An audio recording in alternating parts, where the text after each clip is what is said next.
नमस्कार दोस्तों, मेरा नाम है सागर और आप सभी का स्वागत है इस पाइथन प्रोग्रामिंग की सीरीज पे। और आज है हमारा लेसन 1.3, यानी कि इस लेसन में हम ये समझने वाले हैं कि पाइथन प्रोग्रामिंग के अंदर प्रिंट फंक्शन क्या होता है और सबसे मेन सिंटेक्स क्या होता है। तो ये दोनों चीजों को हम डिटेल में जान रहे होंगे। अगर आप कंप्लीट पाइथन सीखना चाहते हैं तो आप इस सीरीज को फॉलो कर सकते हैं, प्लस मेरे चैनल को सब्सक्राइब भी कर सकते हैं। यदि आपको लग रहा हो कि आप मेरी इन वीडियो से कुछ सीख रहे हैं तो कॉमेंट करके जरूर बताइएगा।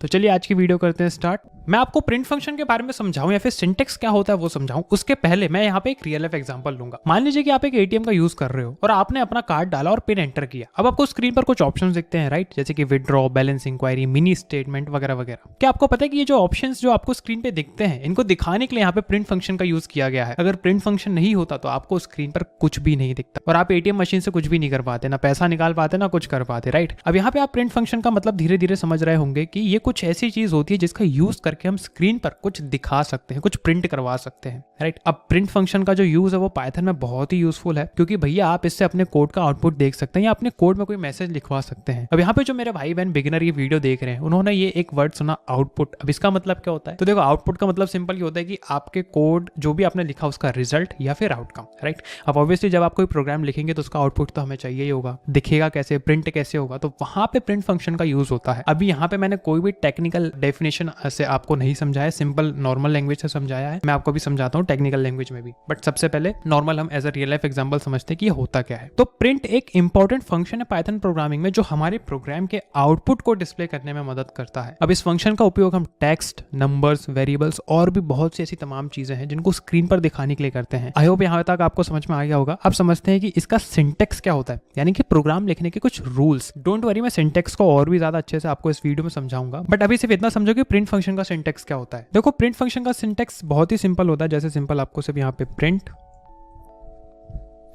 और यहाँ पे आपको लिखना है कोई भी टेक्स्ट या फिर वेरिएबल। अब ये वेरिएबल क्या होता है, यदि आप बिगिनर हैं तो कोई बात नहीं, मैं आपको आने वाले चैप्टर में समझाऊंगा। यदि आपने पहले कोई प्रोग्रामिंग लैंग्वेज पढ़ रखी हो तो आपको समझ में आ रहा होगा, राइट। तो यहाँ पे आप सिंपल टेक्स्ट समझो, यानी कि चलो ठीक है, मैं वेरिएबल को हटा ही देता हूँ ताकि कंफ्यूजन ना हो, राइट। अब यहाँ पे मैंने सिंपल क्या लिखा है, प्रिंट ब्रैकेट के अंदर लगा के डबल इन्वर्टेड के अंदर मैंने टेक्स्ट लिख दी। अब यहाँ पे एक चीज समझो कि आपको आउटपुट पे जो भी कुछ दिखाना है वो आप हमेशा इस पैरेंथेसिस के अंदर रखोगे। अगर आप डबल कोट्स के अंदर कुछ लिखते हो तो वो टेक्स्ट की तरह आउटपुट में दिखेगा। जैसे कि मैं यहाँ पे लिखता हूँ आई लव पाइथन ऑब्वियसली, तो जैसे ही मैं इसे रन करता हूँ आप देखो यहाँ पे ये आउटपुट आ गया है आई लव पाइथन। तो यहाँ पे देखो, जैसे कि मैंने कहा था कि जो भी आपको स्क्रीन पर दिखाना है वो आप यहाँ पे ब्रैकेट और पैरेंथेसिस के अंदर लिखोगे, तो जो भी आप यहाँ पे ब्रैकेट्स के अंदर लिखोगे वो आपका प्रिंट हो जाएगा। अब आप यहाँ पे कुछ भी प्रिंट करा सकते हैं, लाइक आप इसके अंदर कुछ भी लिखो, जैसे हेलो लिखो, आप इसे रन करो, देखो हेलो आ गया। तो यहाँ पे अब आपको मैंने जैसे प्रैक्टिकली भी समझा दिया, तो आपको ये कंसेप्ट क्लियर हो गया होगा कि यहाँ पे प्रिंट फंक्शन का यूज हम इसलिए करते हैं ताकि कुछ हम अपनी स्क्रीन पे ऐसा आउटपुट दिखा सकें, राइट। अगर आप डबल कोट्स के अंदर कोई वेरिएबल लिखते हैं तो उस वेरिएबल की वैल्यू आउटपुट में दिखेगी। यहाँ पे वेरिएबल का मतलब क्या होता है, सिंपल, जिसके अंदर आप डेटा स्टोर करते हो। अब यहाँ पर जो लोग बिगिनर हैं, जो लोग नया नया नाम सुन रहे हैं वेरिएबल क्या होता है, तो मैं आप लोगों को बता दूं कि वेरिएबल का मतलब सिंपल इतना समझो कि इसके अंदर हम डेटा स्टोर करते हैं, राइट। कैसे करते हैं, जैसे सिंपल आपको बता दो, जैसे कि मैंने यहाँ पे नेम एक वेरिएबल बनाया और यहाँ पे मैं अपना नाम स्टोर कर रहा हूँ सागर। आपको याद होगा मैंने एक बात कही थी कि आप यहाँ पे वेरिएबल की वैल्यू को भी प्रिंट करा सकते हैं। जैसे इसके पहले वाले एग्जांपल हमने देखा था, जैसे हम इसके अंदर जो भी लिख रहे थे वो प्रिंट हो जा रहा था। जैसे कि मैं यहाँ पे अभी हेलो लिखता हूँ तो वो हेलो हो रहा था। अब अगर मुझे इस वेरिएबल की वैल्यू प्रिंट करानी है तो मैं इसे डबल कोट्स के अंदर नहीं लिखूंगा, राइट। जैसे आप यदि ऐसा करके देखते हो तो आपको यहाँ पे क्या दिखेगा, ये नेम, यानी कि ये डबल कोट्स के अंदर आप जो भी लिखोगे वो उसको एज अ स्ट्रिंग कैरेक्टर समझेगा, राइट। बट वो चीज हमें नहीं करानी, तो मैं यहाँ पे सिर्फ ब्रैकेट्स के अंदर वेरिएबल का नाम लिखूंगा। और अब जैसे मैं इसे रन करता हूं तो देखो इसने सागर प्रिंट कर दिया है। इसका मतलब ये है कि आप बिना डबल इन्वर्टेड कॉमा लगाए, यानी कि ये दोनों बिना लगाए, जब आप पैरेंथेसिस या ब्रैकेट के अंदर कोई वेरिएबल का नाम लिखते हैं तो उसकी वैल्यू प्रिंट होती है, राइट। अगर आप प्रिंट फंक्शन में एक से ज्यादा चीज भी आउटपुट ऐसा आउटपुट दिखाना चाहते हैं तो आप उसको कॉमा का इस्तेमाल करके भी दिखा सकते हैं। जैसे कि मैं यहाँ पे एक और वेरिएबल बनाता हूँ नेम, और यहाँ पे मैं बनाता हूँ एज नाम का वेरिएबल। अब जैसे एज में यहाँ पे लिख देता हूँ 20। अब जैसे मैं यहाँ पे अभी तक क्या प्रिंट करा रहा था, सिर्फ नेम। अब यहाँ पे मुझे एज भी प्रिंट करानी है तो उसके लिए मैं सिंपल यहाँ पे क्या लिखूंगा, नेम के साइड में यहाँ पे कॉमा का यूज करूंगा और एज लिख दूंगा। अब मैं जैसे देखो इसे रन करता हूँ तो यहाँ पे मेरा नाम और एज ये दोनों चीजें आ चुकी हैं। तो यहाँ पर आप ये भी सीख चुके हैं कि हम प्रिंट फंक्शन के अंदर एक साथ दो वेरिएबल की वैल्यू भी कैसे प्रिंट करा सकते हैं। अगर आप मल्टीपल वेरिएबल्स की वैल्यू प्रिंट कराना चाहते हैं तो आप वो भी कर सकते हैं। मैं आपको प्रिंट फंक्शन का कुछ और फीचर्स बताना चाहूंगा। सबसे पहले है कि आप प्रिंट फंक्शन में एंड पैरामीटर का भी यूज कर सकते हैं, जो कि आपके आउटपुट के एंड में क्या होना चाहिए ये डिसाइड करेगा। जो डिफॉल्ट वैल्यू होती है एंड पैरामीटर की वो तो /n होती है, जो कि न्यू लाइन का मतलब होता है। इसका मतलब कि हर प्रिंट स्टेटमेंट के बाद कर्सर नेक्स्ट लाइन पर चला जाता है। जैसे कि मैं यहाँ पे इसे हटा देता हूँ और मैं यहाँ पे लिखता हूँ प्रिंट हेलो और प्रिंट वर्ल्ड। अब मैं इसे रन करके देखता हूँ, यहाँ पे हेलो और वर्ल्ड आ गया। लेकिन अगर आप एंड पैरामीटर की वैल्यू चेंज करना चाहते हैं तो आप उसे प्रिंट स्टेटमेंट के अंदर भी लिख सकते हैं। लेकिन अगर मान लो आपको एंड पैरामीटर की वैल्यू चेंज करना है तो आप उसे प्रिंट स्टेटमेंट के अंदर लिख दो सिंपल। जैसे अगर आप एंड पैरामीटर की वैल्यू स्पेस देना चाहते हैं तो आप ये लिख सकते हैं। तो सिंपल आपको यहाँ पे आना है, ठीक है।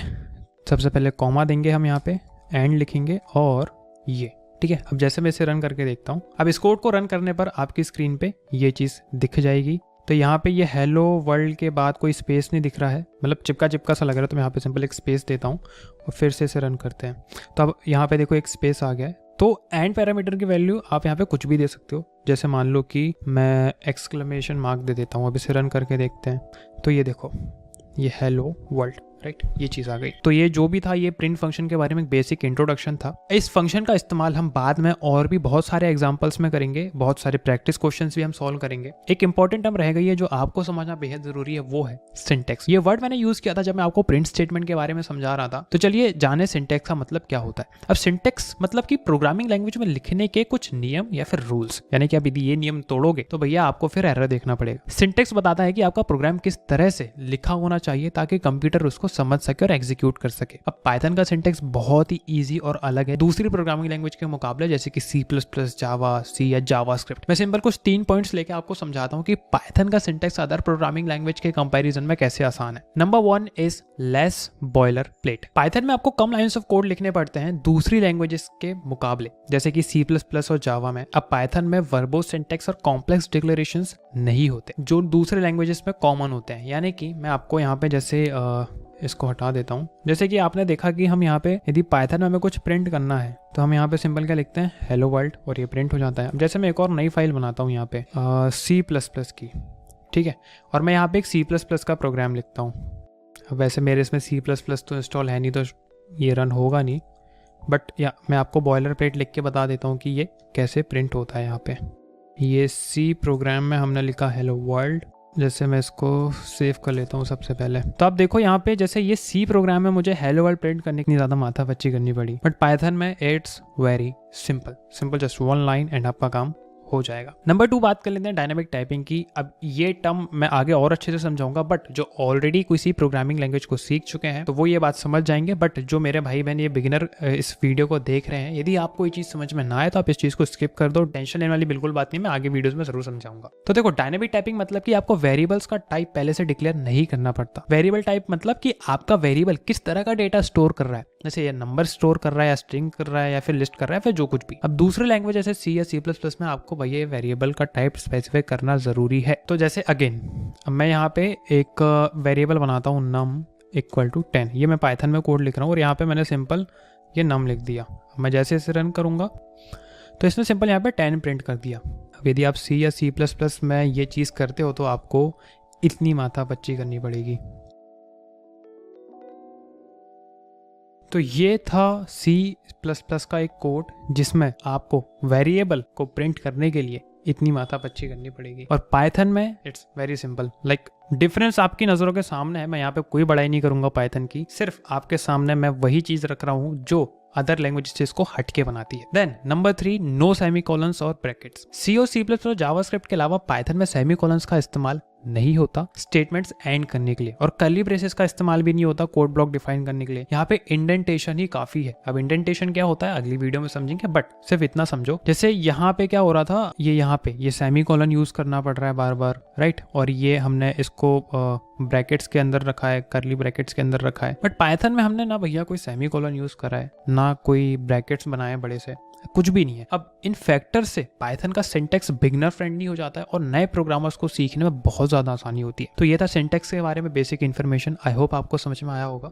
अब आपने एक चीज नोटिस की कि पाइथन की फाइल को सेव करते टाइम जैसे कि यहाँ पे ये लास्ट में .py एक्सटेंशन यहाँ पे लिखा आ रहा था। अब माय क्वेश्चन इज कि क्या आपको इसका मतलब पता है कि भैया ये क्या होता है? तो कोई बात नहीं, यदि आप बिगिनर हैं तो मैं आपको समझा देता हूँ। देखो, हम पाइथन फाइल्स को .py एक्सटेंशन के साथ ही क्यों सेव करते हैं और .py क्या है ये भी समझ लेते हैं।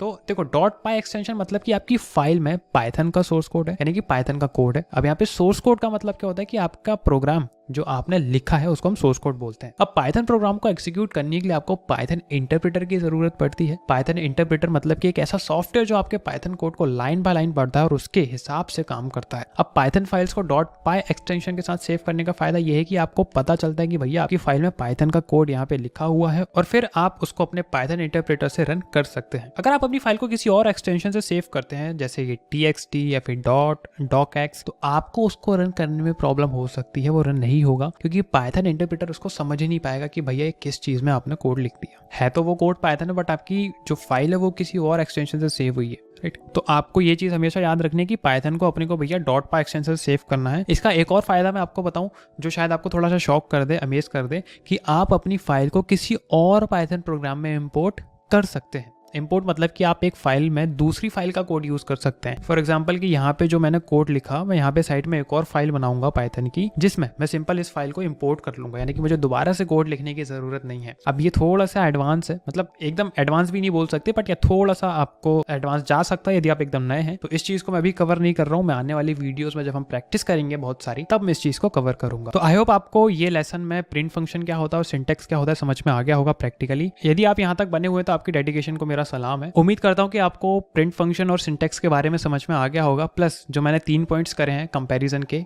क्यों पाइथन अच्छी लैंग्वेज है या फिर क्यों Python is good for beginners rather than choosing JavaScript, C++ या C, तो वो भी आपको समझ में आ गया होगा। अब ये जो प्रिंट फंक्शन से रिलेटेड एक्सरसाइज वगैरह जो सारी चीजें वो आपको रिसोर्सेस वाले सेक्शन में मिल जाएगी, यानी कि वीडियो के डिस्क्रिप्शन में मिल जाएगी। मिलते हैं नेक्स्ट वीडियो में जहां पे हम समझ रहे होंगे कि कमेंट्स क्या होते हैं पाइथन में। तब तक के लिए आप अपना असाइनमेंट कंप्लीट कर सकते हैं एंड वीडियो कैसी लगी कमेंट में बताना मत भूलिएगा। Thank you so much for watching.